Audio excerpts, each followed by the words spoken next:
Happy Monday. Instead of saying you got a case of the Mondays and just talking about how much you hate Monday, Monday gets so much crap, but it's rebirth. You got to think of it in a positive way. You got to be like, yes, it's finally Monday. I get to attack my goals again. I get to, I get to accomplish what I didn't accomplish last week. We're going to set the night on fire, as some pop singer would say. I got a little bit of a cold. It sucks. It does. It's in the back of my nose and my throat.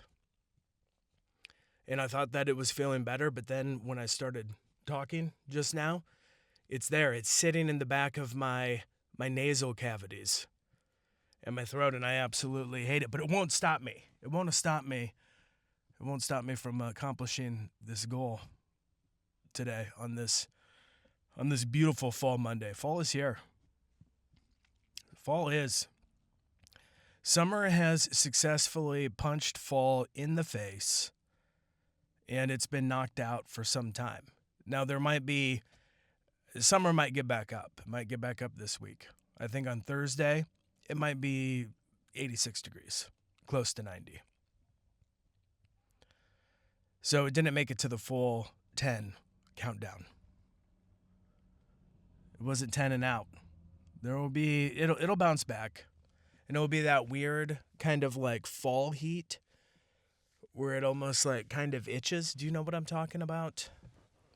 Or am I insane? I would like to talk about at the beginning of this show today my pastor's nipples. That's right. That's how I'd like to open it. We were yesterday after church. We had a picnic in the park. Picnics they're fun, like big picnics and all that. I get why people do it. The kids are playing. There's I'm trying to reach and say the good things about it. I'm scarred about picnics from when I was little just because of the food situation. I just don't like communal food that's sitting outside at a park with all the flies and everything. It just freaks me out. I think I'm going to get E. coli. I think I'm going to get whatever else, syphilis from the food. Yeah, that might not be the right disease that I'm referring to. But yeah, so we were talking because I was telling him that I have accomplished the Nike training apps. Okay? Half marathon training program. I might have said training too much. Just roll with it. I do have somewhat of a head cold. I might repeat myself. I might tell this story, go into something else, tell the story, come back, say this exact same story like it never happened. Anything could happen today. So, I told him, I was like, yeah, I just finished this. I just got to run my half, which I was actually thinking about just running yesterday and not doing the Omaha half marathon, but just doing it myself. There's a great trail, Oak Creek Trail, from Brainerd to Valparaiso in Nebraska. It's absolutely gorgeous. It's an old railroad track. It just goes by the most beautiful of fields, rolling, cascading hills, over bridges with cattle and horses underneath them. It is a sight to behold. So I was thinking about running that. But he was asking me how I was doing, and I told him that, and then he's like, did I ever tell you my white t-shirt running story? And I said, I don't think so, but please do. And he said that years ago when he was training, he had one of his long runs, and he went to the YMCA in a white cotton t-shirt. And he said that he was just in the zone and just killed the hour and a half. Just slaughtered it. He's feeling real good about himself. He had his headphones on, He's even doing bobbing his head like, yeah, I'm awesome, walking around. He's like, yeah. He's like, I thought people noticed how good I did too because they were all staring at me. Well, they were staring at him because he had rivers of blood coming from his nipples. Just the Euphrates. And I can't think of the other river. In the Nile. The Euphrates and the Nile rivers just of blood coming from his nipples. And I'm like, dude, that is the only spot where a man bleeds that is not cool. Like anytime we're injured and bleeding anywhere, you know, it's kind of cool. Like, oh, I'm bleeding. You know, I got to get some stitches. Give me something to stop this blood because, you know, we're probably building something. And no one saw that we like hit ourselves in the face with a hammer. We can play it off, be like, yeah, I don't know, a piece of wood like came out of nowhere, hit me in my face, and just blood. I say that because I actually hit myself in the face with a hammer the other day. Not a metal hammer, but one of those orange ones filled with sand. I was hammering upward, trying to get something out. It just slipped and just hit me right in my eye socket. Makes you feel real capable when you do something like that. So I gotta open this door, dude. It's a little stuffy in here. Oh, don't do that. Don't do that. All right, I'm gonna push once. Oh, it started the car, dude. I like the push start, but I kind of missed the key. Now I gotta do all these things. I gotta open, I gotta shut. It's gotta honk. Whatever. Let it ride. Yeah, you can't, but no matter what, like, nothing is cool about bleeding from your nipples as a man. And you certainly don't want to do it in public. It's the one thing that you can't, like, what are you going to say? That's cool. Like, oh, yeah.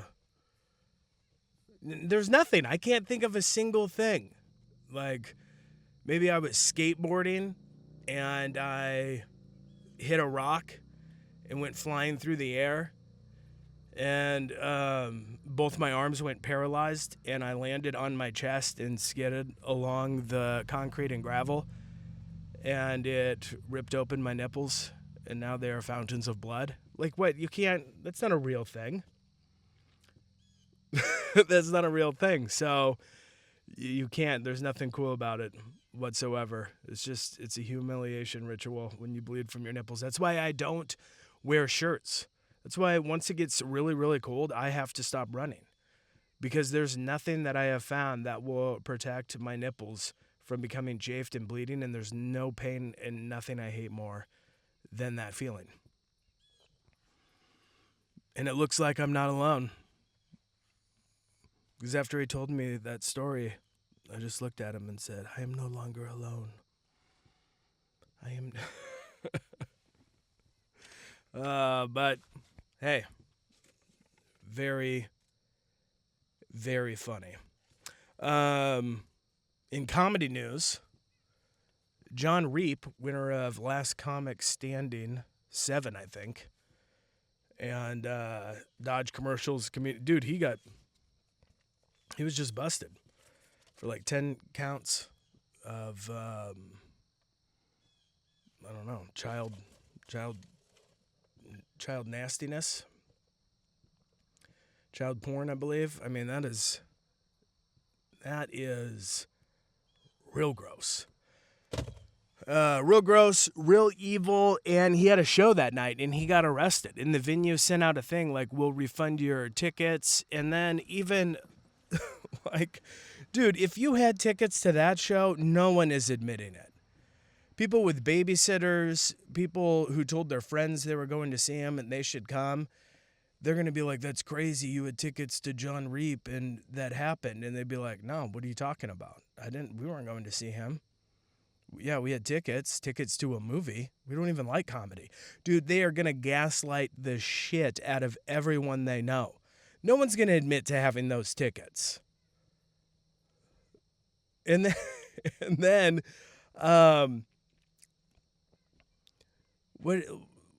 Yeah, in the venue that sent out a message to everyone, it says, We are forced to cancel tonight's performance, and together we will determine if there is to be a rescheduled date. Existing tickets, a rescheduled date. Who's hanging on to those tickets? No one. Who's going to go out and see it? He's going to reschedule his show in the city where he was busted with child porn? Who even writes something like that, man? Review the draft before you send it out. Existing ticket holders will be given the opportunity to retain their tickets for a possible future date, or they'll be issued a refund. Who in the hell would keep their tickets? Like grand jury? I'll see how this plays out. And I got to give that part right there. Grand jury, I'll see how this plays out. That is, that comment right there is from my good friend, comedian Dave Landau. And yeah, we were going back and forth. Already going back and forth on this. Unbelievable. And then isn't it weird whenever somebody gets busted for like unspeakable crime, then you look at pictures of them and then you kind of examine their eyes and you're like, yeah, should have known this person was up to no good. Do you ever do that? You look at them and then you're like, oh yeah, I can see it now. I can see his bulging eyes, bulging from looking at the computer screen.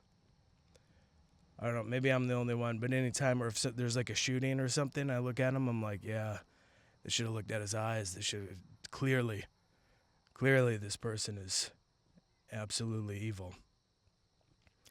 And then there was the Charlie Sheen came out with the most insane, like the headline, it's like a picture of him like smiling, like he's so proud. I can't even explain the smile.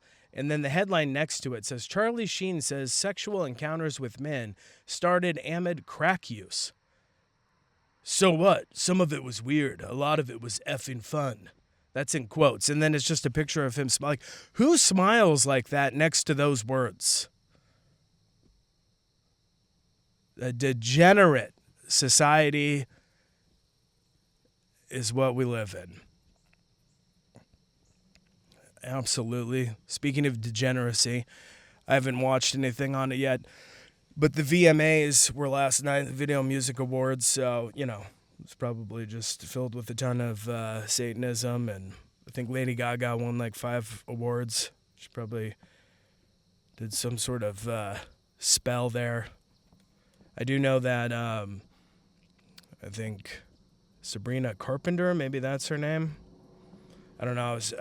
A few of these headlines popped up on my telly. My telly when I woke up. Yeah.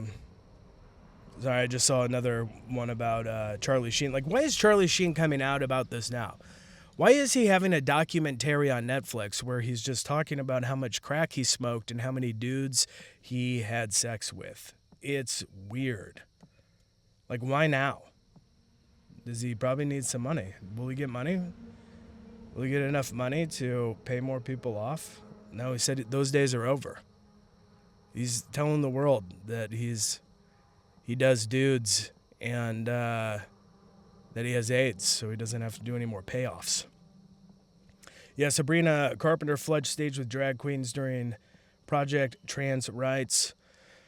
So they're just dancing around, and then I was wondering if there was a white guy who does a drag and becomes a woman, like, what if he feels like a black woman? Is that allowed? If a drag person does it, would it be allowed for a white male to do blackface and become a black drag? That's kind of what I gathered from that article. Those are my questions that I've come away with. Dude, I just hate having a cold so much. It is the opposite of a good time. It just makes you want to gargle some salt water. Oh, look at that. It's starting to rain. It's starting to rain just a tidbit. In other news that's interesting, but not really important at all. The Rock has lost a ton of muscle. I don't know if you've seen this buzzing around the internets right now, but my gosh, he is just super skinny, and his head just looks like a really big, smooth bean. And that's not, I know he looks Mexican, but he's Samoan, so that's not racist at all. His head looks like an actual bean. If you put, his chin comes out, he's bald on top. Do you know what I'm talking about? Like, look at one of those, like a big bean. It's very smooth, it's shiny. So is his head and his chin. And you put a mouth with ridiculously white veneers on that bean and glasses, boom, you have The Rock. How does that much muscle even just go away off of your body? How many months does it take? Isn't that what is just so incredibly defeating about like lifting weights and working out? The Rock is huge. He spent his entire life just taking the steroids, just injecting them in his body, just pumping the iron. Travels with the gym wherever he goes. Just rock solid, just like the name. Stops working out 3 months later, he's 150 pounds, zero muscle. It's sad, man. It's sad that you can't just put in all that work, gain all that muscle, and then it just stays. It just stays there. And I, like, in the past, me working out and getting in the shape, I know that your mind plays tricks on you too. You know, like back in the day when I do P90X, it's like, all right, I'm going to kill it for 90 straight days and then I'll just be in shape and things will be good. No, you have to maintain that for the rest of your life. You might not have to work out like 6 days a week for an hour and a half a pop, you know, but once you get to that point, you got to maintain it by going like 3 days a week, at least 3 or 4 days a week. And if you don't, it just all goes away so fast, so quick, so flabby immediately. And it is a tragedy. I think that's why a lot of people that have spent a lifetime working out, all of a sudden they just don't. They just stop and they just get obese. Or maybe not obese, but, you know, for dudes, like a big gut and just like whatever. They're like, yeah, I put in the work. I'm tired of putting in the work. But it's not just about, it's like you have to exercise, like exercising 3-4 times a week. It's not just to be in great shape and look good or have muscles or be lean. It makes you feel good as well. So you got to do it because it makes you feel good. You can't do it for what it does to the outside. And I'm giving this speech about working out while staring at a picture of Rosie O'Donnell for some reason. It just popped up on my phone. I'm not even looking at my phone. It was just down in the console, and I looked down, and it was just a angry Rosie O'Donnell calling Netanyahu a mass murderer and Trump a child rapist. Isn't the world fun? It's just such a good time. People go so hard at each other. We're like done. Like the worst insult you can do now is just like a child rapist, and that's what they just call everyone who has any sort of power or money. It is a wild time. Apparently it was wilder back in 1923. That's what my wife and we watched 1883 and then 1923, but I think we're done with 1923. They're just that Taylor Sheridan or whatever his name is just get some real problems in his writing. Like, I don't need to. I mean, these are probably going to be spoilers, so let it be spoiled. But it's like the show would be really good, like without the rich guy who controls the mines and mines for gold, like torturing and keeping prostitutes held captive, without people being butt raped in the bottom of a coal ship. Like, there are just certain things that it's like we don't really need to see that. Nuns molesting Indians. It's too far, man. What is the point? It could have been a nice, like, you could have the love story. You could have the action and all that without the sick, twisted, disturbing stuff. And not only that, like, the scenes go on for way too long. They're too long. They're like 5-minute scenes. Instead of just normally like quick, like, oh, this guy's up to no good. Oh, he's going to do some naughty things. He's evil. No, it's like, okay, 5 minutes we're going on with this? Slow as hell. Into season 2. He's not even back from Africa. What in the hell am I watching? Done.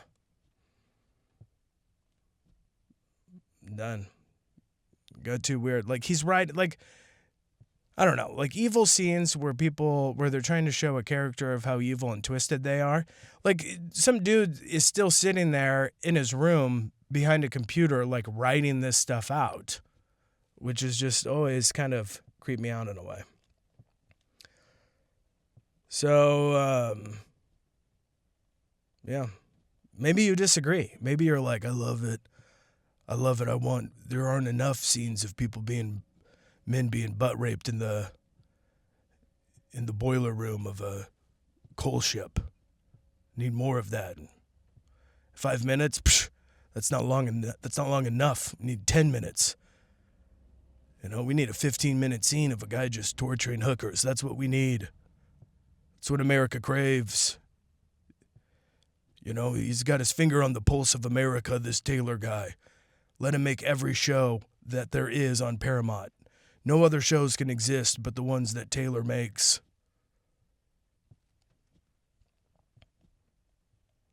Yeah. Well, I'm going to watch something else. I'm going to go back to watch Martha Stewart Living from the 80s and 90s. Watch her get ready for parties that no normal person could ever have. That's what. No, I gotta, I would like to find a good show. Far and in between, man. Far and in between.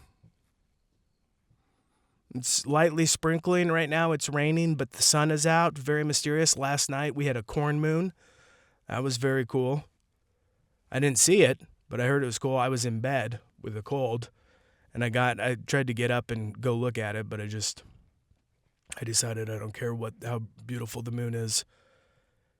It was because the moon was rising at the same time the sun was setting, so it was doing some optical illusion things, lighting it up as yellow. It looked closer than it actually was. Just a lot of scientific stuff happening last night with the sunset and the moonrise. And even my wife said it was beautiful. She was like, you should come get I have like a Nikon 900D, I believe, where it takes pictures of the moon, zooms up like 200 meters. It does take incredible pictures of the moon. Works really well. She's like, get a picture of that. I'm like, it's not even charged up. I can't. I just don't. I don't care about the moon right now. I just want to be better. That's what I said. But I didn't whine like that. I just said no.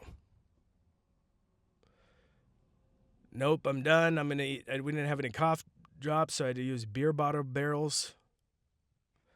Now my teeth hurt. Falling apart. All right, well, that was today's show. And I powered through it. I'm not going to lie.